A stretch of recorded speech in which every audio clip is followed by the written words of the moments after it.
15,000 years we have wandered to a desert, and we are now very well adapted to the deserts of rationalism, materialism, state politics, patriarchy, so forth and so on. But there is no food in a desert. Eventually, there has to be a promised land. And I believe that many people in this room know that personally, that promised land is the psychedelic experience. The larger challenge, and it is a larger challenge, it's easy to fix your own mind. The larger challenge is to somehow make this private doorway a public option. Empower ourselves to speak of this in such a way that it cannot be put down. It cannot be rolled over. It cannot be pigeonholed. It cannot be handed over to a clique of experts. But rather, it has to be confronted as the authentic thing which we lost so long ago that we no longer have any image of the thing lost. We simply have an ache that cannot be gotten rid of.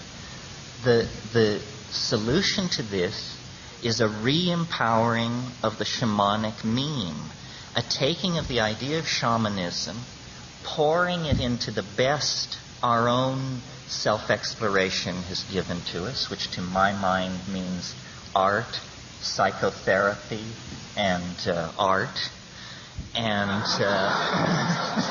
to try to empower these institutions to give back our authenticity that was lost. The cultures that possess shamanism function, the entire culture, as a shamanic model for those of us who wander in the prodigal's desert of materialism. And through the work of people like Gordon Wasson and Richard Evans Schultes, and in the 19th century Richard Spruce, the tools have been cataloged, the magical plants. And I don't believe that shamanism without hallucinogens is authentic shamanism or comfortable shamanism. Now, this is a great debate in anthropology. Merciliade on one side saying, when shamanism turns to narcotics, it has entered a decadent and final phase. The very use of the word narcotics betrays such a botanical naivete that you know you're not going to be happy with what follows. Wasson, on the other hand, said a shamanism that does not resort to hallucinogenic plants is a shamanism that has lost its roots. A shamanism that relies on ordeals, pathological personalities, and withholding of food is a shamanism that has lost a sense of its techniques and its efficacy.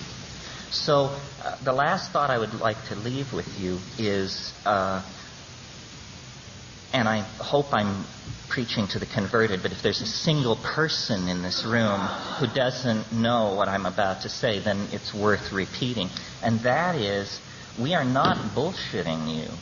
This is not yoga. This is not NLP, not to knock those things.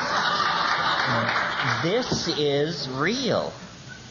It is so real that you can take the most hardened, rational, reductionist asshole and drop him into that environment, and he will meet his maker. You know, it dissolves you. It dissolves you into a confrontation with authentic being. And this is what we are starving for. This is how we've gotten into the messes and mess that we're in. Take seriously the techniques of shamanism. Study the plants. Make real choices. And then don't diddle the dose. Once you've done your homework, go for it.